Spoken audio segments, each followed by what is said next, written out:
এসো হে তরুণ, সত্যের পথে, একটি ইসলামিক মিডিয়া।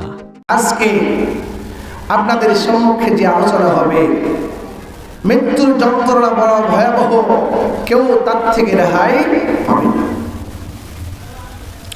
আল্লাহ তাবারক ওয়া তাআলা বিশ্ববাসীকে এলান করে সাবধান করে বললেন, ও দুনিয়ার মুসলমানেরা, দুনিয়ার মানুষরে, তোমরা বলে চোখে দুনিয়ায় চিরস্থায়ীর জন্য জায়গাতে আমরা থাকবো। এই দুনিয়া ক্ষণস্থায়ী জায়গা। এই দুনিয়াতে পৃথিবীর কেউ চিরস্থায়ী থাকে না। কেউ আমরা পৃথিবীর মধ্যে চিরস্থায়ী থাকবো না, কারণ বিশ্বনবী মুহাম্মদ রাসূলুল্লাহ সাল্লাল্লাহু আলাইহি ওয়াসাল্লাম দুনিয়া থেকে চলে গেছে। মুসলিম জগতে দেখুন, নবী আউলিয়াদের মধ্যে দেখুন, আমার নবী মুহাম্মদ রাসূলুল্লাহ সাল্লাল্লাহু আলাইহি ওয়াসাল্লাম তিনি দুনিয়া থেকে চলে গেছে। আর কাফেরদের মধ্যে আবু জেহেল দুনিয়া থেকে চলে গেছে। কাফের গোষ্ঠীদের মধ্যে ধারাবাহিকভাবে সবাই দুনিয়া থেকে চলে গেছে। নবী আউলিয়াদের মধ্য থেকে সকল নবী পৃথিবীর মধ্যে চলে গেছে। আল্লাহ পাক রব্বুল আলামিন বললেন, আইনা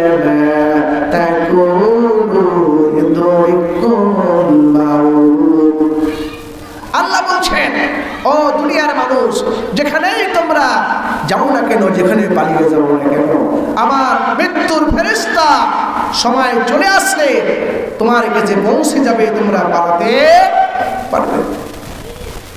সময় চলে আসলে চলে যেতে হবে।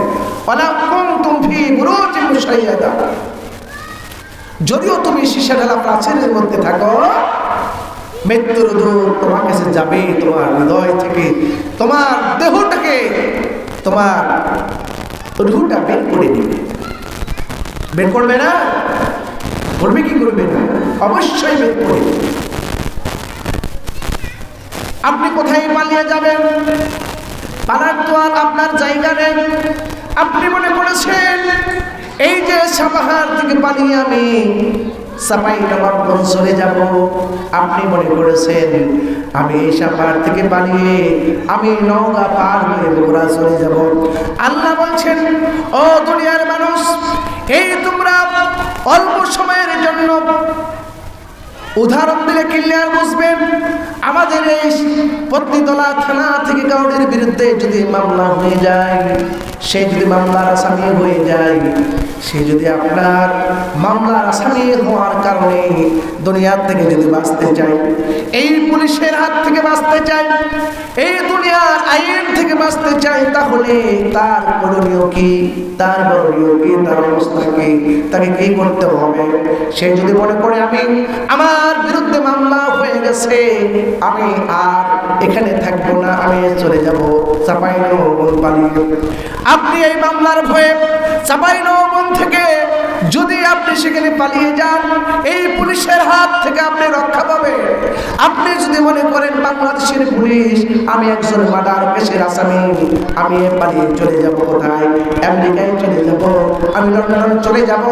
আপনার বিরুদ্ধে যে মামলা আছে, গ্রেপ্তারি পরোয়ানা আপনার বিরুদ্ধে জারি আছে, আপনি যদি বাঁচতে চান তাহলে পালিয়ে যাবেন। আল্লাহ পাক রব্বুল আলামিন বলেন, ও দুনিয়ার মানুষরে, দুনিয়ার আইন থেকে বাঁচার জন্য, হামলা মামলা থেকে বাঁচার জন্য, তুমি যদি দুনিয়ার আইন থেকে বাঁচার জন্য তুমি আমেরিকায় ইউরোপ চলে যাও, তুমি সেখানে দুনিয়ার আইন থেকে তুমি রক্ষা পেতে পারো। আল্লাহ পাক রব্বুল আলামিন বলছেন, আবার বিশ্বকোট থেকে পৃথিবীর কোনো বান্দার বিরুদ্ধে যদি রায় ঘোষণা হয়ে যায়, পৃথিবীর কাউর বিরুদ্ধে যদি মামলার অর্ডার হয়ে যায়, রায় হয়ে যায়, সেখান থেকে পালাবার জন্য কোনো রেহাই নাই। আল্লাহর বিশ্বকোট থেকে কাউরের নামে যদি ওয়ারেন্ট হয়ে যায়, ওয়ারেন্ট হয়ে গেলে আপনি পালাতে পারবেন। পত্নীতলা থেকে আপনি আসামি হয়েছেন, আপনি কি করলেন? বাঁচার জন্য চাপাই চলে গেলেন। মনে করছেন চাপাইয়ের পুলিশ আমাকে ধরে ফেলবে, ওই জন্য কোথায় গেলেন? বাংলাদেশ থেকে বিদেশে চলে গেলেন।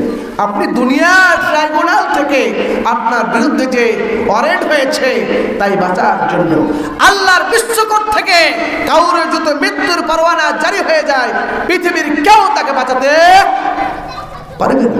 কারণ আল্লাহ বলছেন বান্দারে আমেরিকাতে আমার আজরাইল যেতে পারবে না, ইউরোপ যেতে পারবে না, জি না, বাঁচতে পারবে না। ওয়ালাউ কুনতুম ফি বুরুজিন মুশাইয়াদা, যদিও তুমি সীসাডালা প্রাচীরের মধ্যে থাকো, আমার ফেরেশতা গিয়ে তোমাকে ধরবে, ধরে ফেলবে, বাঁচতে পারবে না।